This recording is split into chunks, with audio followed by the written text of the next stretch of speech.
Hey folks, how's everyone doing? I really hope everyone is doing okay. I have a question for you. Are you struggling to learn Portuguese? If your answer is yes, I'm here to help you. Come with me! Hi everyone, my name is Julio Oliveira and I'm here today to help you speak Portuguese better, alright? And today I have 4 tips to help you find out how to stress the words in Portuguese, where to stress, what syllable to stress, right? My students throughout my career as a Portuguese teacher have always had problems with that. They looked at a word and they didn't know exactly where to stress.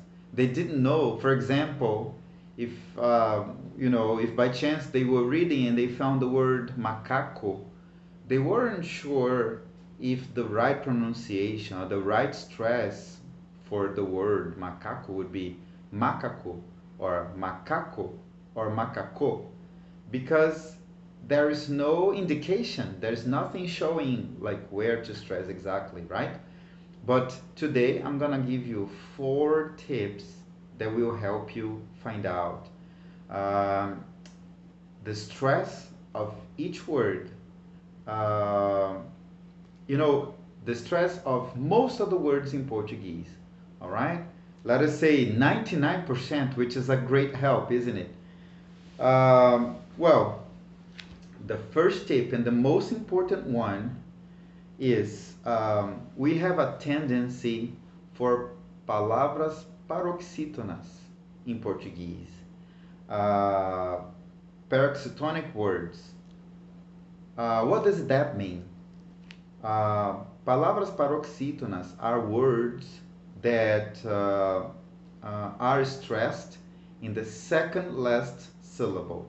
So we have a huge tendency for that. So probably if you see a word that there will be no accents or other indications that I'm going to be talking to you about today, if there are no indication um, that there is a change in the stress of the words, probably that word will be a palavra paroxítona, a paroxytonic word. For example, the word casa. If you see the word casa, like most of my students will be confused. They will be like, well, do I say casa or casa? Right? Whoa, remember, words in Portuguese have this tendency to stress the second last word. I mean, they are palavras paroxítonas. Okay, so you say casa. The word macaco, you say macaco. Why do you say macaco? Macaco and also not macaco? Because you have the tendency to stress the second last word. So if you see no accents or indications that there will be a change in the stress of the word, you have to stress the second last syllable. For example, we have the word casa, macaco, maravilha. It's a long word, maravilha, but you will stress the second last syllable. It doesn't matter the size of the word, how big that word is. You're going to stress the second last syllable, maravilha. So you have to count backwards, right? From the last, to the first. So, maravilha, you have 4 syllables. Maravilha. So you will stress the second last, okay? Always. I mean, most of the times, if there is no indication of an stress change, you will stress the second last. We have other examples here. Do you say comida, comida, or comida? You say comida. Why? You say comida. So you have 3 syllables. Comida. So you will stress the second last. Da, mi. So you stress on mi. So comida. Right? The word pipoca. Right? Why do you say pipoca and not pipoca or pipoca, because you will stress the second last. So pipoca. So you will stress po. So you say pipoca. Why pipoca? Because we tend to stress the second last syllable in Portuguese. Okay? Well, the other tips I'm gonna give you here are actually exceptions to this rule. When and how do I draw the last, the accent or the stress from the second last syllable to other parts of the words? When do I, for example, stress the last syllable, not the second last? Or when do I stress like the first syllable, for example? Okay? Well, there are three exceptions. Okay? The first one is the accent. Okay? So when you have an accent, um, that accent will draw that stress to wherever that accent is. For example, the word oh, and first of all, I have to remind you, right, that we have three accents in Portuguese, three main accents. Let us put it like this. We have acento agudo, acute accent. We have the acento circunflexo, which is the circumflex accent. And we also have the tio, which is called toad in English, right? Let us put it like this. I'm not sure you use these accents. I mean, you use these accents in other languages, but I don't know. I'm not sure how they are called in other languages. But in Portuguese, they are called acento agudo, acento circunflexo, and tio. For example, the word picolé, right? Why do we say picolé and why don't we say picole, stressing the second last syllable? Because there is an accent at the last syllable, so we have to stress the syllable where the accent is, right? In this case, we have acento agudo, an acute accent. The word maracujá, it's a long word. Why don't we say maracuja and we stress the second last syllable? Because there is an accent over the last A. So you say maracuja, right? So I'm gonna give you here some examples, some words. I'm gonna say some words here with acentos agudos, right? We have, for example, plástico, picolé, maracujá, tórax, right? Yeah, that's it, right? So all of these words have the acento agudo located in different parts of the words, but whatever it is, the stress of the word, the stress of the word will be there. Also, we have some words, right, with the acento circunflexo, right? For example, você, complô, camelô, acadêmico. So it's a long word, acadêmico, 5 syllables. Where do I stress?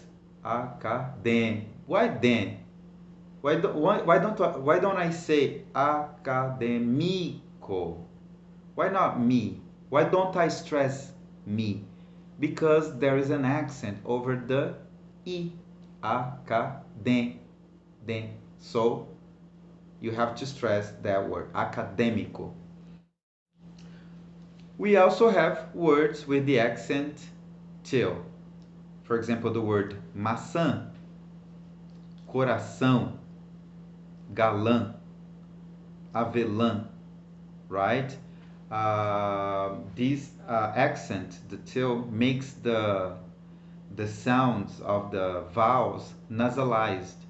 So this is why you say maçã, coração, galã, avelã. So most of my students have trouble trying to say those words because in most of the languages we don't really have this nasalized sound, right? I also have to teach you something very important. When you have to, it's possible to have the till and another accent in the same word. When this occurs, you have to stress the syllable in which the acento agudo or the acento circunflexo is located. For example, the word órgão. You don't say órgão, you don't focus on the till because you have the accent over the first O, organ. Sorry, that was the word in English, but in Portuguese you say órgão. In English, I mean, there is another name in Portuguese, Cristóvão, right? There is an accent over the O, Cristóvão, and there is a till, Cristóvão. So you don't say Cristóvão because there is an accent over the O, right? Cristóvão. Another way to draw the accent, I mean the stress away from the second last syllable is when you find a vowel meeting at the end of the word, right? So we call it in Portuguese encontro vocálico, like a meeting between two, I mean a meeting of two or three vowels. Three, four, sometimes you have two, three, four vowels at the end of the words. So when you have a meeting, like a vowel meeting at the end of the word, the stress will be there at the end of the word. For example, the word padaria, the word berimbau, the word Paraguai, psicologia, desistiu, comeu, falei. Okay, so all of these words are stressed at the end of them. Why? Because you have two or more vowels together at the end of the word. So when you have two or more vowels together at the end of the words, you have to stress the end of the words. Okay? And the last tip, and maybe the most interesting, is you have to memorize one word, the word luzir.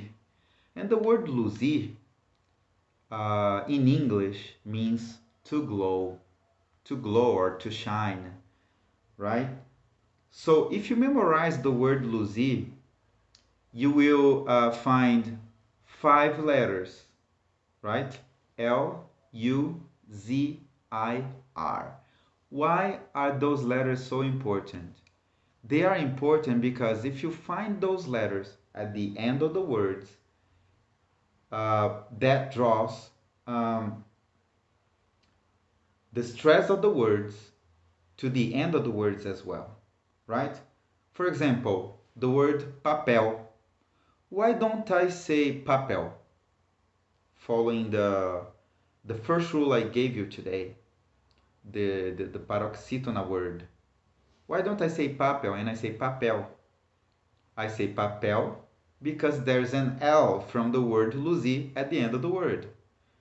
Why don't I say Brasil? I say Brasil because I have an L from the word luzir.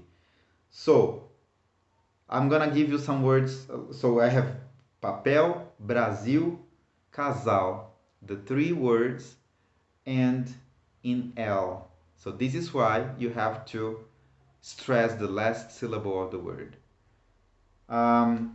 Shampoo. Why don't I say shampoo? Because there is an U from the word luzir. So you say shampoo, Aracaju, Iguaçu. You say Foz do Iguaçu, right? And also, I was born in a very interesting city in the state of Rio de Janeiro, Brazil, which is called Nova Iguaçu, right? Okay, so those words end in U from the word luzir. So you have to stress the end of the words.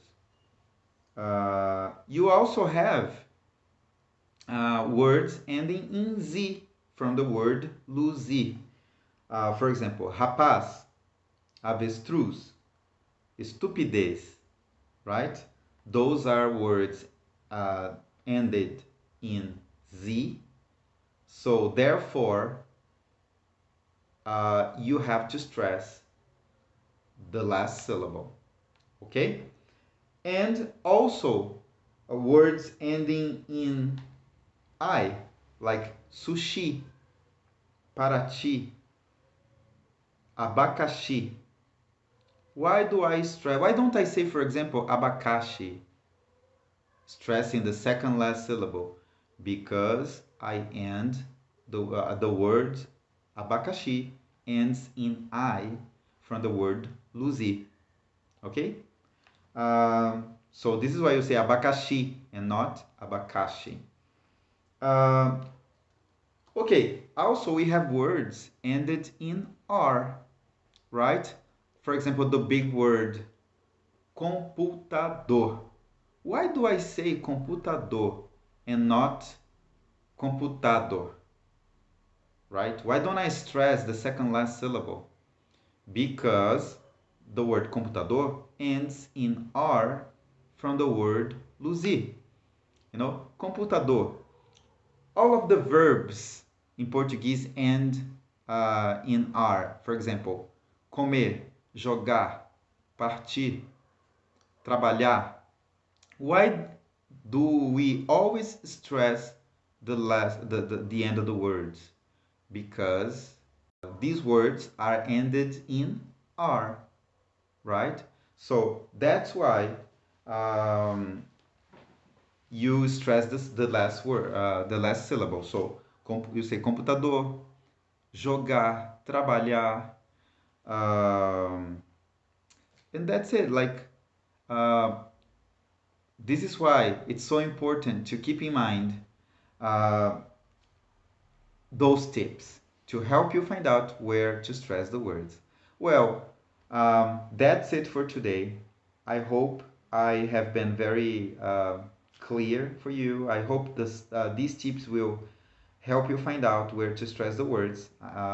And if you need any help, if you have any questions, please um, write your questions on the comments below. And well, that's it for today. Thank you for watching this video, and I promise I'm gonna make more for the future. Thank you so much. That's it. Bye bye.